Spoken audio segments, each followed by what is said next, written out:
Assalamualaikum warahmatullahi wabarakatuh. Halo semuanya, perkenalkan nama saya Rani Yutasari dengan NIM 220304277. Saya berkuliah di Universitas Muhammadiyah Riau dan memilih Fakultas Ekonomi dan Bisnis dengan program studi manajemen. Nah, alasan saya memilih jurusan manajemen yaitu yang pertama karena ingin melanjutkan jurusan pada saat sekolah dulu. Yang kedua yaitu karena prospek kerja yang luas, karena pada saat ini perusahaan sangat banyak membutuhkan jurusan lulusan manajemen. Nah, bagaimana sih prodi manajemen di Universitas Muhammadiyah ini? Prodi manajemen di Universitas Muhammadiyah Riau ini memiliki akreditasi B, yang dimana program studi manajemen ini merupakan sebuah program studi yang dikelola oleh Fakultas Ekonomi dan Bisnis. Prodi ini memiliki 4 konsentrasi, yaitu manajemen keuangan, manajemen pemasaran, manajemen sumber daya manusia, dan manajemen operasional. Nah, di prodi manajemen saya mempelajari salah satu mata kuliah yaitu manajemen teknologi informasi, yaitu bidang manajemen yang mengelola sumber daya teknologi informasi, baik dalam kebutuhan perusahaan. Selanjutnya, saya akan menjelaskan beberapa materi tentang manajemen teknologi informasi, yaitu sebagai berikut. Teknologi informasi. Teknologi informasi adalah suatu teknologi yang merupakan hasil gabungan dari jalur komunikasi berkecepatan tinggi dengan komputer, yang mana jalur komunikasi tersebut membawa video, suara, dan data. Lalu berikutnya, perlunya teknologi informasi dan sistem informasi. Dari sekian banyak manfaat yang bisa didapatkan, beberapa di antaranya yaitu lebih mudahnya dan cepat dalam melakukan proses komunikasi. Proses perdagangan dapat dilakukan secara elektronik. Mudahnya akses terhadap suatu informasi, pekerjaan bisa dilakukan secara daring.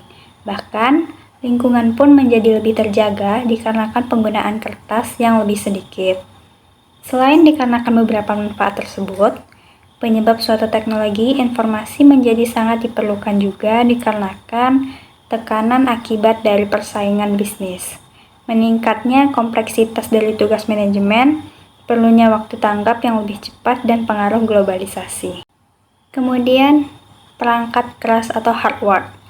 Perangkat keras atau hardware adalah semua bagian fisik komputer dan dibedakan dengan data yang berada di dalamnya atau yang beroperasi di dalamnya, dan dibedakan juga dengan perangkat lunak atau software yang menyediakan instruksi untuk perangkat keras dalam menyelesaikan tugasnya.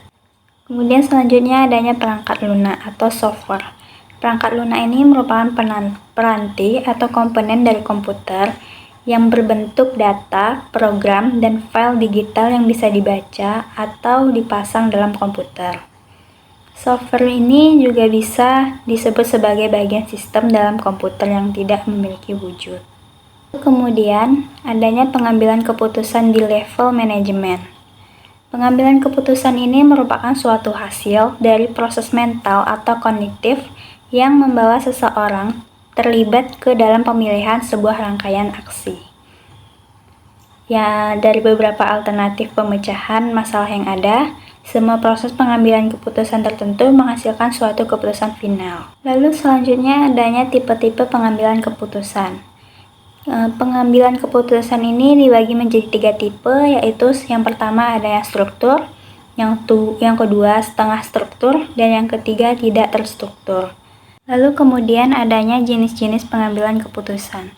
Pengambilan keputusan dibagi menjadi 3 jenis, yaitu yang pertama manajemen puncak, yang kedua manajemen menengah, dan yang ketiga manajemen operasional. Lalu kemudian adanya sistem penunjang keputusan. Sistem penunjang keputusan merupakan sistem yang dapat membantu pada saat pengambilan keputusan dalam bisnis atau organisasi. Sistem penunjang keputusan dapat digunakan pada tingkat manajemen, operasi, dan perencanaan. Sistem penunjang keputusan juga dapat digunakan untuk membantu mengambil keputusan dalam masalah yang memiliki kemungkinan berubah dengan cepat. Sistem penunjang keputusan juga dapat berupa komputer atau tenaga manusia atau kombinasi dari keduanya. Pada materi berikutnya yaitu data.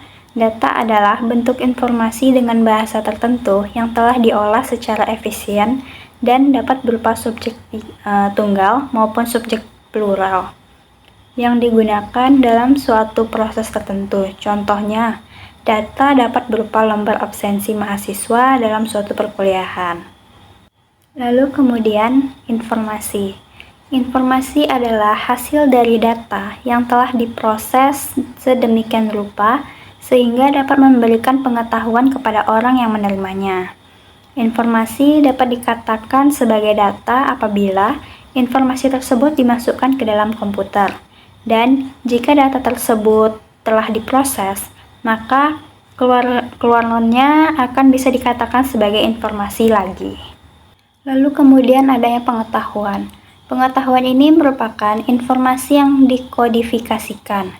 Selain itu, pengetahuan juga dapat diperlakukan sebagai objek yang dapat diperoleh, diintegrasikan, dan disebarluaskan sebagai komoditas dan menjadi produk yang dapat diperdagangkan. Pengetahuan juga dianggap sebagai informasi dengan makna. Sekian dari pemaparan yang saya sampaikan. Lebih dan kurang mohon maaf. Assalamualaikum warahmatullahi wabarakatuh.